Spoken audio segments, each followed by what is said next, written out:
오늘 하루 종일 검색어 상위권에 있던 사람 바로 신보라 씨인데요. 개그맨 아닙니다. 덩달아서 김기리 키워드도 굉장히 그 상위에 오르더라고요. 전 남친이잖아요. 예. 현 남친도 아니고. 그러니까 그 네티즌들의 뭐 심리가 그렇죠. 이렇게 뭔가 좀 같이 떠오르는 거는 동시에 검색을 해보니까. 그렇구나. 예.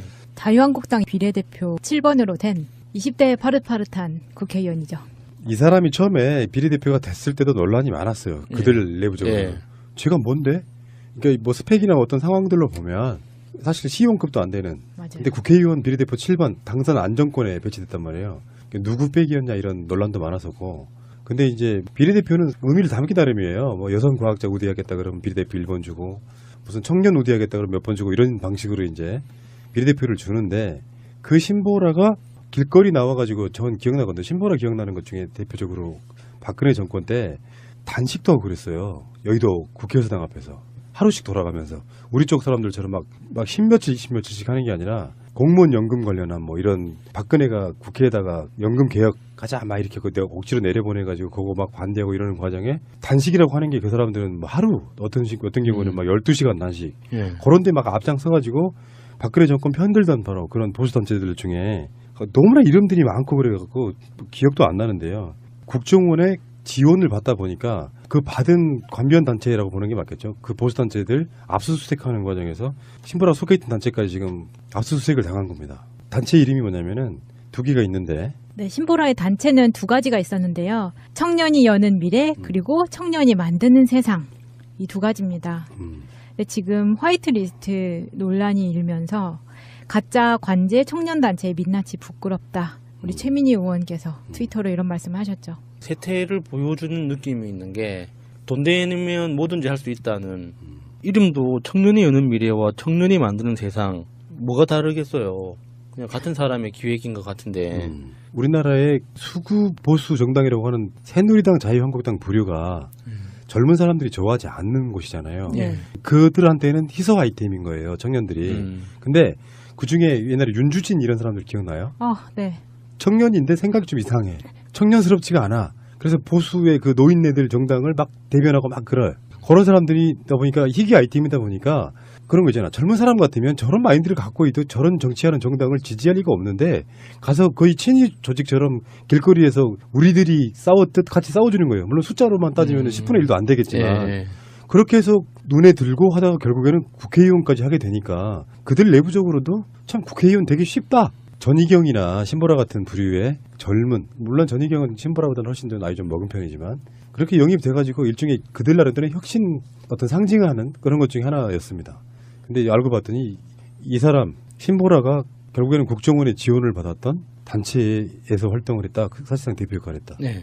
이 생각나는 일화가 제가 조그만한 사회적 기업을 창업을 해서 운영을 하고 있었는데 거기 어떤 청년들이 생산 의뢰를 하기 위해서 회사에 찾아왔어요. 그래서 어쩌다 그 당시가 이명박 대통령 시절이었거든요. 그런데 뜬금없이 자기는 우파라고 막 자랑을 하는 거예요. 왜 갑자기 이런 이야기를 하는지 사회적 기업이라는 간판이 부담스러웠나 봐요. 그래서 그 청년들이 하는 이야기의 논리는 비즈니스를 하는 사람은 우파가 돼야 된다. 우파가 되면 이명박처럼 성공할 수 있다는 논리였거든요. 굉장히 놀랐었어요, 그때.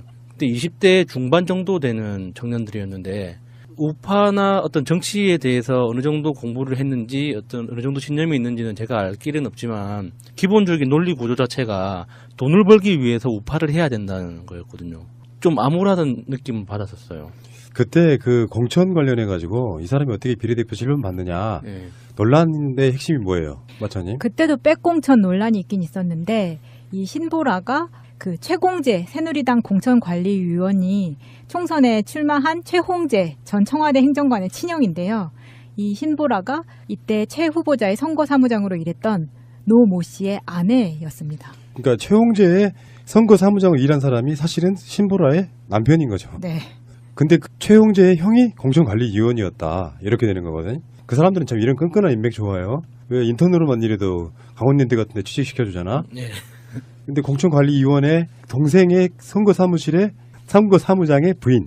선거사무장이라고 하면 어떤 특정 후보자에게는 굉장히 중요한 역할이잖아요. 예. 아마 거의 비리까지 다 알고 있는 사람.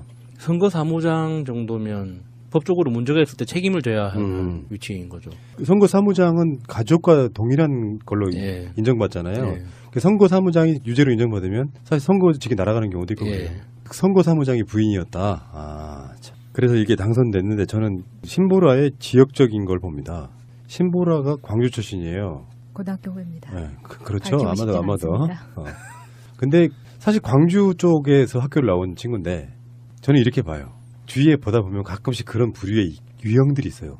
그 유형들 정치권에서 뭔가 좀 관심 받고 그래가지고 굉장히 권력 지향적인데 사실 이념적 가치관은 별로 없고 나서라 그러면 정말 잘 나서고 사람들로부터 욕을 먹더라도 관심 받는 걸 중요히 생각하는 일정 관종 딱 그런 과였는데 맞아. 그러니까 이게 무슨 스펙도 좋은 것도 아니고 아무것도 아닌데 청년을 상징한다는 의미로 비례대표 7번에 딱 박아줬던 결국엔 계속 우리가 지금 이야기하려다가 머뭇거리고 있는 게 이거잖아요. 국정원이 만들어준 국회의원이라 이겁니다. 국정원이 만들어주고 행동대장으로 열심히 활동을 했기 때문에 그 보답 차원에서 만들어진 것 같고요. 이게 보면 이 사람이 2014년 8월 달에 새만금 방조제 앞에서 조업하던 어선이 물을 방류하는데 밀려서 뒤집어져서 이제 사망사고가 일어납니다. 선원 3명이 죽는데 그것에 대해서 검찰이 선장을 구속영장을 청구를 했는데 판사가 이건 국가 책임이다. 선장이 책임이 아니라 수문을 방류한 국가 책임이다라는 그런 논지를 피니까 이 판사를 규탄하는 규탄 시위를 합니다. 이 신보라가. 그런데 그 규탄 시위하기 5일 전에 박근혜가 지시를 내렸을 것이라고 아주 강하게 의심되는 김영환 수석의 메모에 등장을 합니다. 그 내용이. 그리고 나서 5일 뒤에 이게 이제 집회가 이루어지는 거예요. 그런 거 보면 이 신보라는 국정원 플러스 박근혜의 떨거지들이 만들어 놓은 아주 밖에서 움직이기 딱 좋은 행동대장 아니었는가 이렇게 의심이 강하게 되는 거거든요. 그러니까 국정원 몫의 비례대표네. 그렇잖아. 아, 그럴 수 있겠네. 실제로요, 자기들 우호적인 단순하게 국가 안보 때문에 어떤 밀어주는 그런 국회의원이 아니고 네. 이런 종류 같은 경우는 국정원이 허수아비로 쓰기 위해서 밀어주기도 합니다. 그러니까 요즘 그 블랙리스트 말고 화이트리스트도 이렇게 논란이 많잖아요. 그 화이트리스트의 대상이 됐던 사람 중에 한 명일 거라고 우리가 추정하는 거잖아요. 신보라 씨가. 네. 그런데 이 국정원이 움직이는 방법들을 보면 그 화이트리스트는 자기가 화이트리스트라는 거를 몰랐을 가능성이 굉장히 클 것 같아요. 이게 주변에서 자기의 인맥이나 자기의 어떤 그 활동 능력, 자기 욕망만큼 주변에서 협조가 된다고 느끼지 내가 국정원이 타겟으로 심어놓은 화이트리스트이기 때문에 집중적으로 육성된다는 걸 알고 했을까요? 이분이 나보다 나이브 하시네. 100% 알죠. 네. 아, 그래요? 나이브! 뭔가 만드는 목적이 있잖아요. 네. 근데 중요할 때 써먹으려면 내가 너의 밥줄이야. 이거를 인식시켜주지 않으면 써먹을 수가 없잖아. 그러니까 그 밥줄이라고 자금을 대주는 사람이 나 국정원이니까 믿고 움직여라고 그럼요, 그랬을까요? 당연히 그렇죠. 아, 나는 국정원에서 그런 연락이 없어가지고. 야수님에게 나이브 가산점 좀 드리겠습니다. 나이스. 반성하겠습니다. 신보라 같은 경우는 의원직이 어떻게 날아가더라도 지금 자유한국당 내에서 그 가슴 아파할 사람 한 명도 없다고 봐요. 어차피 승계되는 자리고요. 예, 그렇죠. 승계되는 자리인데다가 그들 입장에서 봐도 너무 과분한 자리에 올라가신 거고. 아니 그렇게 따지면 이렇게 보면 되지. 그쪽에 윤주진이나 뭐 이런 애들 입장에서 생각해 보면 그냥 길거리 몇 번 나가가지고 조금 몇 년만 2, 3년만 개고생하면 누구나 국회의원 할 수 있어. 국정원이 밀어주면. 이런 관점으로 봤을 때 신보라는 그냥 소모품으로 그냥 끝날 가능성이 되게 높은데 신보라가 왜 저번에 이재명 시장한테 털리는 거 기억나요? 근데 그 사람이 했던 말이나 이런 것보다 확실히 맨날 푸나님 말씀하시는 거 있잖아요. 태도의 문제. 그 말을 하고 이렇게 이재명 시장하고 이렇게 논점이 붙었을 때 그 사람의 태도를 보니까 아, 쟤는 안 되겠구나. 자기 실력 이상으로 야당의 중요한 정치 인사인 이재명 시장을 막 비판하면서 뜨고 싶었던 네. 딱 관종 모습이었는데 논리적으로 제압하니까 찍소리 못하는 거죠. 아 그거 보면서 아 같은 나라에 살지만 이런 모양으로 쓰는구나. 깜냥 안 되는 애들이 어느 날 자기는 대단한 실력이라고 생각을 하는 거잖아요.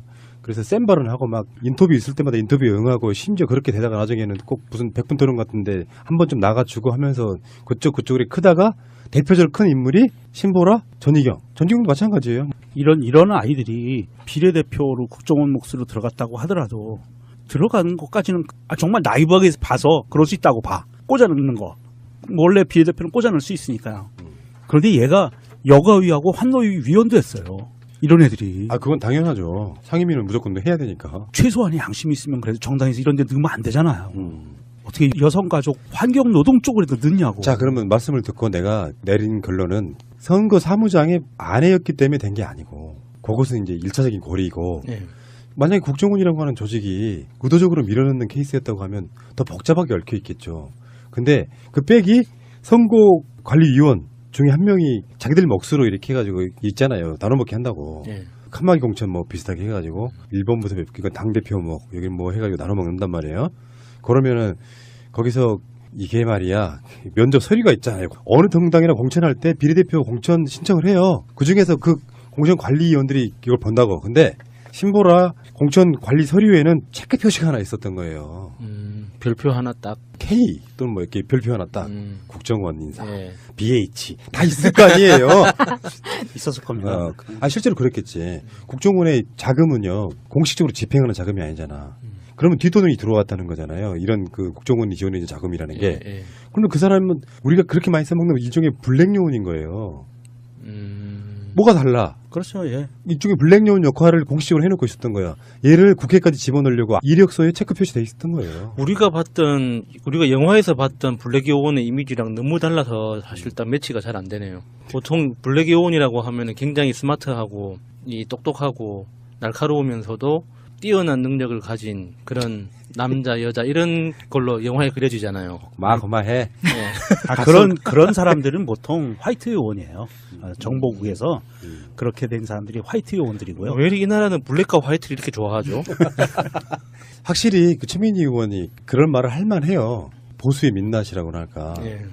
막 집어넣는 거예요. 나는 국회의원이 뭐 아무나 할 수 있다는 데는 좀 100% 동의하는 사람이지만 그것도 지역구도 아니고 비례대표 같은 경우는요. 사회적으로 굉장한 어떤 일가를 이루거나 사회적 굉장한 의미가 있거나 전문성이 있거나 전문성이 있거나 이런 네. 것도 아니고 그 뭐 아스팔트 청년단체라는 게 뭐예요. 길거리에서 길바닥에서 좀 굴렀다는 뜻이잖아요. 그러니까 길거리에서 어떤 일부는 국정원을 이슈로 해가지고 댓글 작업하면서 온라인을 장악하려고 했지만 현장에 나가보면 시위하는 건 다 진보 좌파들이야. 그래서 동원된 게 어버이연합부터 시작해서 한데 어버이연합들만 길거리에서 시위를 하니 뽀대가 안 나. 그래서 청년들도 자유한국당, 새누리당 지지한다. 이걸 보여주고 싶었단 말이지.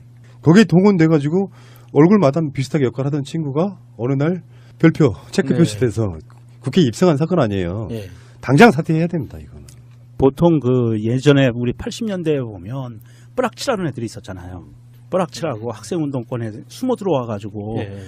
경찰이나 국정원에 정보 제공하고 안에서 와해 공작하고 하던 뿌락치 애들도 대부분 그렇게 해가지고 그쪽 계열로 정치의 길을 밟아간 애들이 많아요. 예. 그쪽 아주 전통적인 수법입니다. 이게. 신보라 지혜입니다. 이야기고요. 그때 좀 안 봤으면 좋겠네요. 인사하세요. 소개해줘. 멋있게 나 소개해줘야지. 뭐? 아유 그냥 해줘. 일단 소개해줘. 가지. 아이고. 나 요즘 여기저기서 부르는 거 몰라? 몸값 비싸. 나 되게 핫해. 네, 핫한 건 인정합니다. 오빠. 근데 싸. 비쌀걸? 저렴하지. 지나온 행적들이. 어쨌든 모셨습니다. 해줘. 요즘 핫하신 분. 그렇지. 아주 뜨거운 MB님. 안녕하십니까. 뜨거운 남자 MB입니다. 너네 그러다 나한테 딘다. 아이고 참. 참. 나 조만간 입장 표명하려고. 뭐 그러시든가요. 내가 지금 막 핫하기 때문에 정치 보복 어쩌고 뭐 그러시겠지 뭐 뻔하게. 명언집 같은 거 좀 찾아볼까? 뭐 멋있는 말 같은 거 한번 남겨야지 이번 판에. 응? 뭐 그거 해요. 응. 정권은 짧고 악행은 길다. 정권이 짧았다고 생각해? 아, 5년이 한 500년 같다 생각 안 해봤나? 할 것 같네. 그지? 나는 400년. 아유 100년이 꿀려. 아이고 꿀려. 그 다시 해도 괜찮아. 100년이 꿀려. 그러니까 기분 나쁘다는 거 아니야. 꿀이 한 거지 뭐. 괜찮아. 좋아요. 어쨌든 내가 이겼어. 재밌으면 된 거지 뭐. 늘 그래서 이기잖아 나는. 응. 그만큼 더 많으시잖아 악행이. 그런 식으로 몰아가시면 안 됩니다. 우리 측근들이 이미 예고했듯이 자꾸 나한테 이래 하는 것은 이게 이제 가만히 넘길 수준은 지난 것 같다. 뭐 더 이상 이대로 당하고 있을 수만 없다. 응? 그래 해대도 너무한다. 응? 뭐가요? 나한테 이러는 거 너무한 거 아니야. 그러니까 그게 뭔데? 뭘 당하셨는데? 지금 이렇게 막 응? 해도 너무한 건 MB님 시절의 일들 아닙니까? 나 때 했더니 뭐 나왔는데, 아, 뭐. 별거 다 나왔지, 뭘. 사이버 사령부 댓글 공작을 MB님이 직접 지시했다는 얘기도 나왔고. 응? 그게 나왔구나? 근데 그거 말고도 너무 많아가지고. 오빠, 그렇게 하는 거야. 내가 늘 얘기하잖아. 싸구를 하나만 치잖아? 눈에 확 띈다. 그러나, 싸구를 큰 걸로 다 여러 개 동시 다발로 치면은. 또 그렇게 이 사람들이 헷갈려. 응? 하긴, 이 포커스를 어디다 맞춰야 될지 몰라갖고. 그렇지, 그냥. 그거지. 직접 지시한 그것도 되게 큰 건데, 그래서 그 얘기 하려고 했더니, 저기서 또 한 개 빵 터지고. 그래서 그 얘기 하려고 했더니, 여기서 또 딴 게 또 빵 터지고. 응? 구구 언론, 구구 논개 키워준 얘기도 나왔고. 아파트 팀장 누군지 알지? 그 사람이더라. 그러니까. 어쩐지 종일 편파 방송에서 보수 논객으로 잘 나오더라고. 토론을 하다가 또 지 분에 못 이겨 뛰쳐나가게 됐잖아, 방송 중에. 아이고 진짜 나라 돈으로 깜도 안 되는 구구단체 애들 많이 키웠어. 애들 놀았지, 뭐. 근데 보면은 이 확실히 이 나라의 여론을 장악해버리겠다는 완벽한 플랜이 있으셨던 것 같아요. 지지님, 예. 나 꼼꼼해. 아유 그럼 땜땜 보면 안 돼, 나를. 인정합니다. 집중력 있어, 내가. 언론 먹고 이 밑보인 사람들 찍어 누르고 그치. 여론 조작하고 아주 그냥 그 대국민 심리전에 총력을 기울였던 5만 가지 흔적들이 그냥 나는 국군의 날 행사할 적마다 있잖아. 마음 한켠이 늘 허전했다. 아, 이 자리에 정작 있어야 될 부대, 댓글 부대가 없구나. 아이고 정말 든든한 나의 댓글 부대는 댓글 부대가 사회를 하나는구나. 응? 그냥 적성에 맞게 키보드 딱 들고 쫙, 응? 저기 구구 인터넷 커뮤니티 운영자는 하시지 그랬어요. 잘했을 거야, 나. 응, 그럼. 아, 체질에는 잘 맞아. 그러니까 응. 괜히 어울리지도 않는 큰 자리, 큰 일을 맡아가지고 아, 배고프다. 뭘 얘기를 길게 해. 밥 먹으러 가야지. 오늘은 뭐 드셔? 뭐 먹을지 모르겠는데 내 돈은 안 먹을 거야. 그렇게 짜다며 머리를 막 털면 뭐가 떨어져? 비듬 난 소금. 들어가자. 어떻게 가시는 길에 소금 뿌려드릴까요? 그건 재수없는 사람한테 뿌리는 거지. 불길해, 그런 거 하면은. 응? 저리 가! 오지 마! 에이, 저리! 그렇게 뿌리는 거지. 난 아니야. 알아요. 알아? 지난 9년이 참 불길하긴 했지 이 나라에. 누가 뽑으래? 참나. 아, 뽑아놓고 그래. 어쩔 수 없는 거 갖고 뭘 그래. 가서 문이나 열어. 나를 좀 모셔봐. MB님이 여세요. 나 핫한 남자. 저절로 열려. 나는 여기는. 뒤따라가. 저절로 열려. 봐, 열리잖아.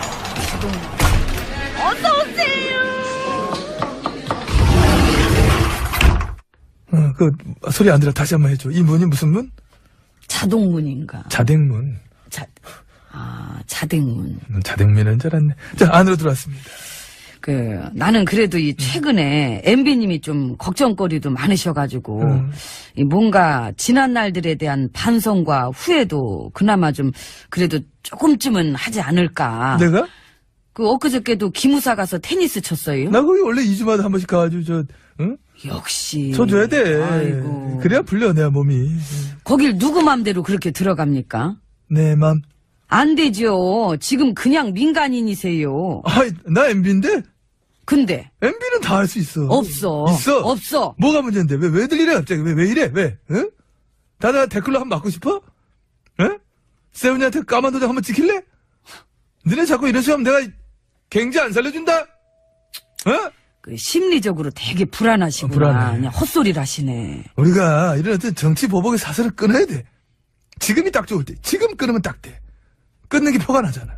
응? 전직에 대한 예우와 존경. 제발 좀 플리즈. 응? 정신을 좀 차려. 왜들 그래, 사람들이. 이상했어. 전직에 대한 예우와 존경이 MB님 입에서 나오면 안 어울리지. 아니 그 정도가 아니라 뭐 토할 것 같아? 노통님 서거와 관련해서 대국민 심리전 펼치게 한 보고서도 나왔어요. 개인 비리로 몰고 가라 등등등. 그런 걸 보면 진짜 인간들이 할 수 있는 선을 넘었고. 저는 오늘 여기까지 하겠습니다. 여기 이야기돼 있는 게 있어가지고 가야 되겠다. 그렇게 영혼까지도 능욕을 할 정도로 악행을 저질렀으면서 그리고 그걸 그대로 갖다가 자한당이 그 짓거리 또 시작했잖아, 지금. 그 짓거리에 대한 대가는 반드시 치르게 되지 않을까 하는 하는 뭐. 그런. 오늘 이상해? 오늘 왜 그래? 어이, 저 이미지 세팅을 하려고 그래. 그만해, 그런 거. 세트 플레이 같이 놀았으면서 왜 그래? 왜 자꾸 나한테 뭐라 그래?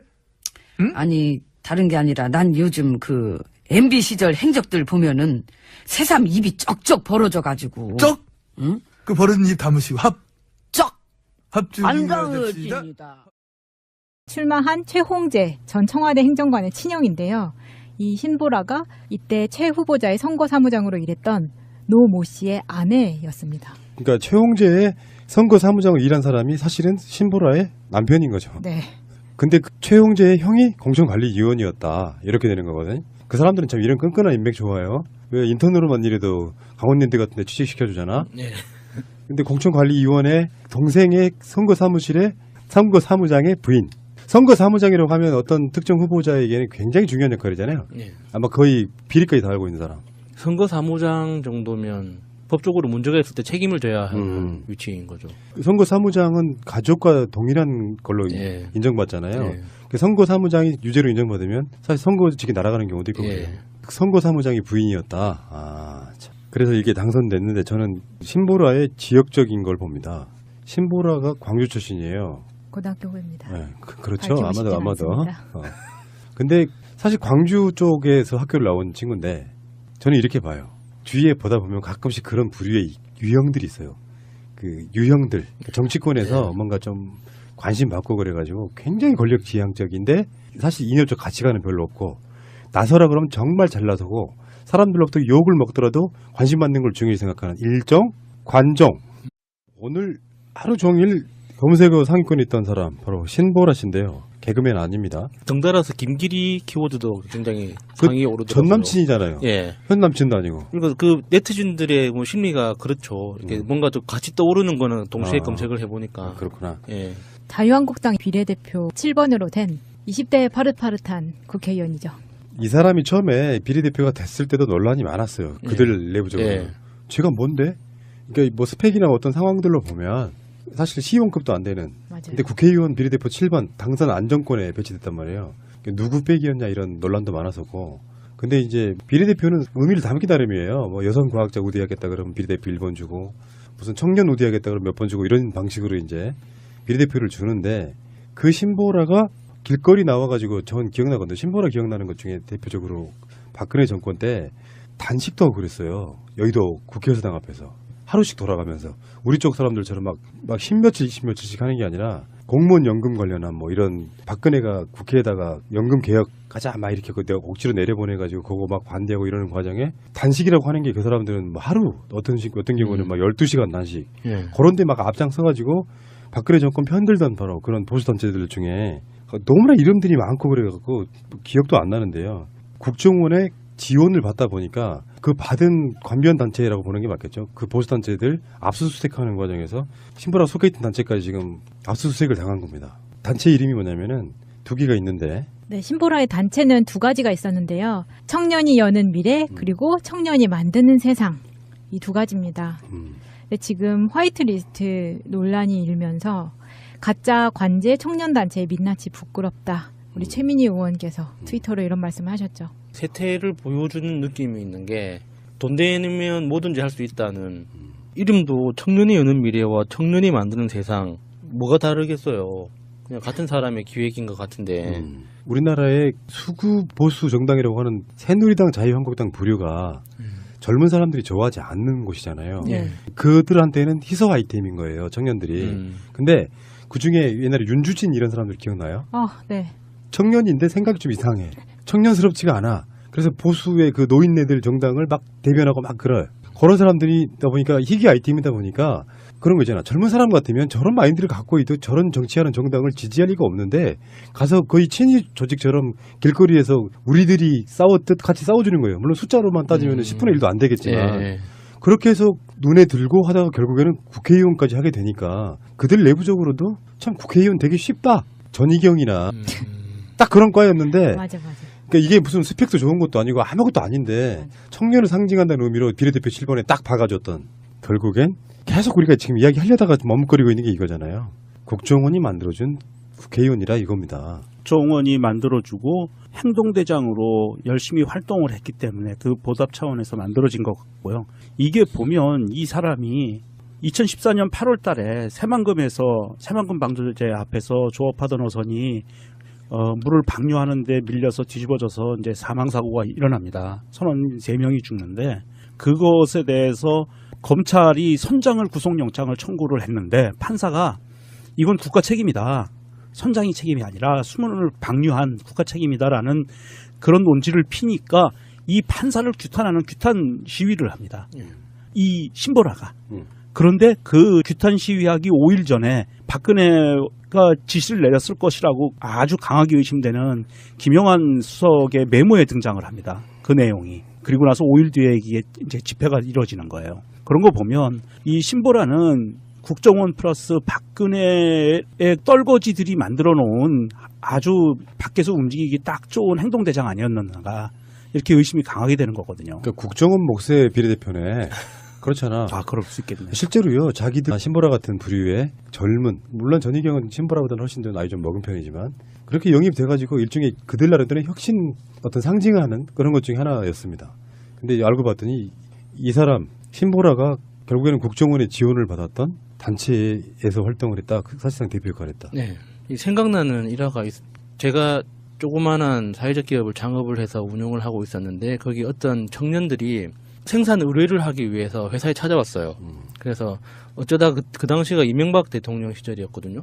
그런데 뜬금없이 자기는 우파라고 막 자랑을 하는 거예요. 왜 갑자기 이런 이야기를 하는지 사회적 기업이라는 간판이 부담스러웠나 봐요. 그래서 그 청년들이 하는 이야기의 논리는 비즈니스를 하는 사람은 우파가 돼야 된다. 우파가 되면 이명박처럼 성공할 수 있다는 논리였거든요. 굉장히 놀랐었어요, 그때. 그때 20대 중반 정도 되는 청년들이었는데 우파나 어떤 정치에 대해서 어느 정도 공부를 했는지 어느 정도 신념이 있는지는 제가 알 길은 없지만 기본적인 논리 구조 자체가 돈을 벌기 위해서 우파를 해야 된다는 거였거든요. 좀 암울하다는 느낌을 받았었어요.